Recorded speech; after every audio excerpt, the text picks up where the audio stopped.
Hi guys, welcome back to my channel. Today we're going to be talking about celebrating small wins, growth, like personal growth, self-growth, and life. Yeah, so let's get started.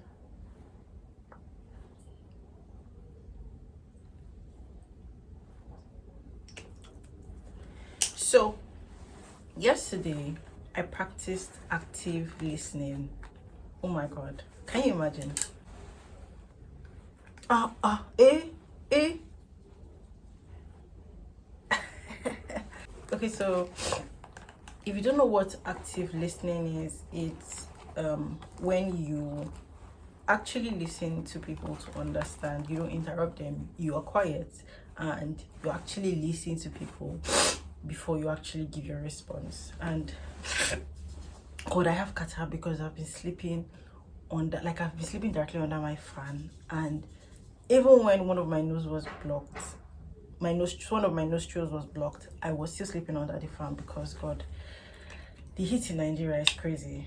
Jesus.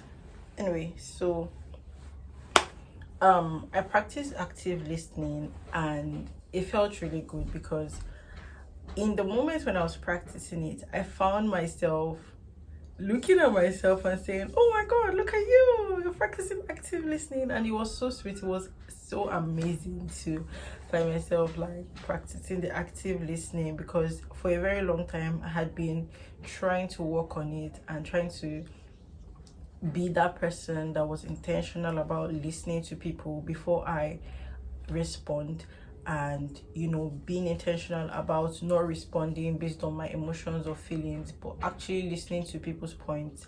I've actually been working on it for a very long time because I feel like it's a soft skill that everybody needs to learn, and since I've been working on it, I just saw progress recently. Like, yes, I'd been seeing progress here. I had been seeing progress here, but at the same time, I was like, the progress I saw yesterday was really crazy because I sat down and I was quiet and I listened. I literally listened to every word, and then I thought about it and I answered. Like, I wasn't, trying to be emotional about my answers. I actually listened, and when the person was speaking, I spoke. Even when I felt like I wanted to say something, I mean, so there's still sometimes when I try to, but I felt myself being intentional about it, and I was very, very happy. And one thing I like doing these days is celebrating small wins. Just like when I found out that my locks packed into a ponytail yesterday, I celebrated it in my own small way. Look at that. So yeah, today I just want to talk about that, and then a little other things that surround self-growth. So I'm a very huge supporter of self-growth, and luckily for me, my dad is a reader, and since I was a child, I actually loved the habit of reading, and so reading has become a part of me. To back that up, my dad has a library at home that has a lot of books, and of course there are a lot of self-help books and business books too. Not a lot, but like there are a lot of books actually. And so I helped myself with some of the self-help books, and it has been an interesting journey, my self-growth journey, because I've learned so much and I've applied so much in my life, and I've also done a lot of research because I've been intentional about becoming a better version of myself. And through all these things I've been doing all of these years, there's something reoccurring that I've been seeing: childhood, growing up, all of those things. Generally, we always say that don't talk about your past, don't think about your past is your past, forget about it, just keep moving on. When you see some traits in someone and it's not adding up at the end of, like, some things are not adding up at the end of the day, like, this person is this way, but I mean, where's this character coming from, where's this behavior coming from? Mind you, all humans have flaws, and a lot of times we pick most of those flaws from how we grow up, family, you know, the people that were around us, how we were trained, and all of that. And you know, there were, when we ended things, I was really sore and upset because honestly, I would have not wanted to end that relationship, because actually, I see that relationship was sweet, it was amazing, except all those things, and that was one of the reasons why I left that relationship. But after a while, when I had like, there were a lot of things that I was going through. I was going through the motions, I was going through a lot of things, and in the moment of going through those things, I, I had to like come to myself and understand that, I needed closure. So after the relationship ended, I really wanted to know like what was going on. Like, was I the problem? Like, what did I do to contribute to him behaving like that and all of that? Like, I just really wanted to know. I did a lot to see. I'm sure that I became a mini psychology student because I was doing a lot of research. I started watching videos about things like that. I really wanted to understand what it was exactly. And after a while, I came to understand, when I had already, gone a while longer in my research, I came to understand that this thing might just be based on how this person was raised, the situation around how he was raised. There was a special situation around how he was raised. From the place of empathy, I learned to, see things from his own point of view. Yes, it hurts me a lot. Like, there were a lot of things that, that he did that hurt me, but I came to understand, like I had to understand for my own self that this person did these things because that's how he was raised, that's how he sees the world, that's how he sees things. And to be honest, it helped me to move on. Now back to where I was coming from.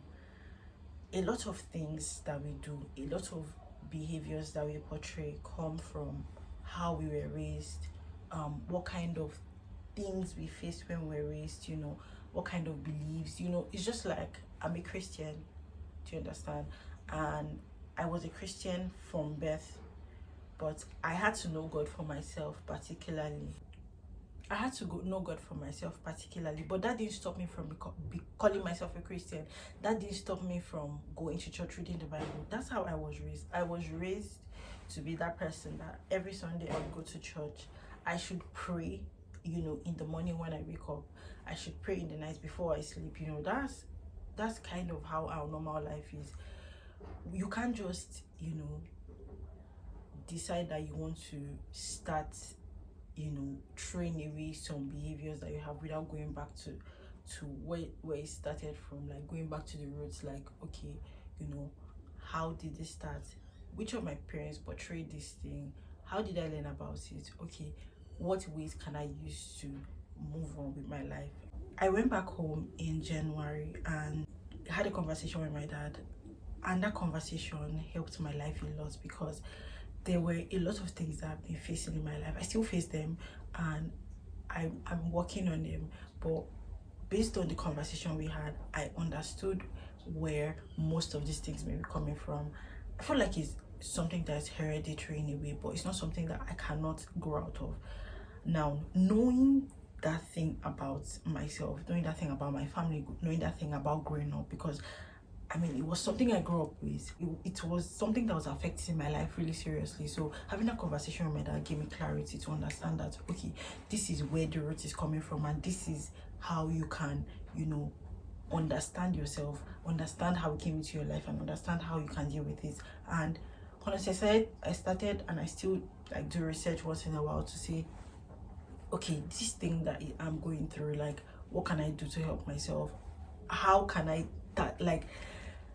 particularly work on it? Our parents raised us. Okay, so let me speak from my own point of view. My parents raised me in the way I want to say the best way they felt that they could raise me, the best way, that to the best of their own ability, and taking into consideration that a lot of them faced civil war.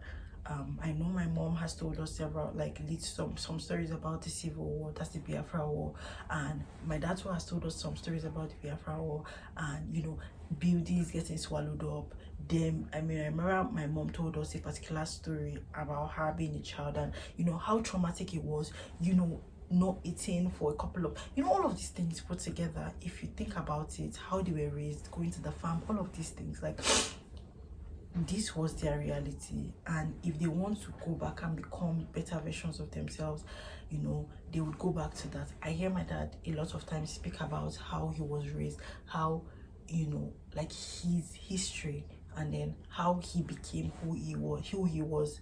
There's no way he would have become who he was without acknowledging how, where he came from, pros and cons of how he was raised. I've heard a couple of people saying that they're trying to work on themselves to not become their parents and not become, you know, the people that raised them, all of those things, and that is very good. But in the bid to not become the people that raised us, we can all of a sudden become the total opposite of the people that raised us, ignoring the good things that they even imbibed in us. There are things that I inherited, or things that I am, or things that I portray because of the people that raised me, and they don't necessarily have to be bad. My parents are not all bad, and my parents are not all good. They have flaws, and there was a point in my life when I was like, oh, I'm trying to, you know, do this thing totally different. I don't want to blah blah blah blah blah. At the end of the day, I've come to understand that it's important to pick carefully what you want to do with your life.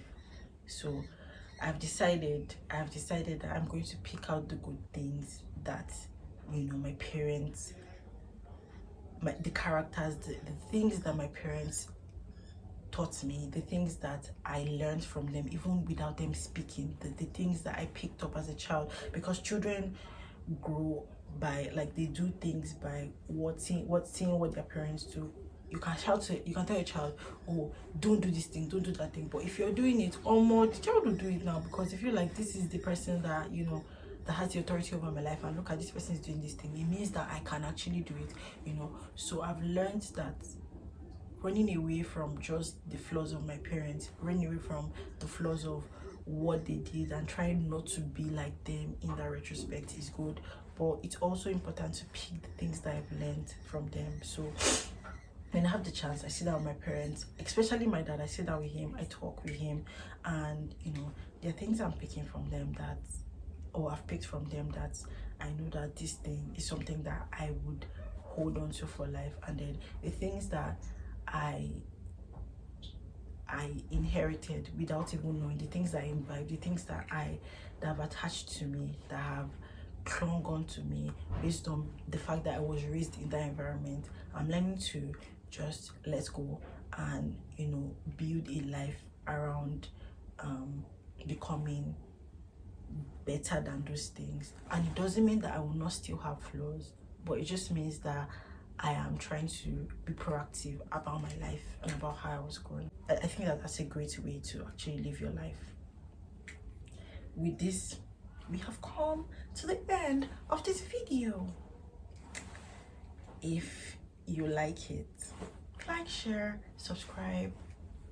Have a nice day.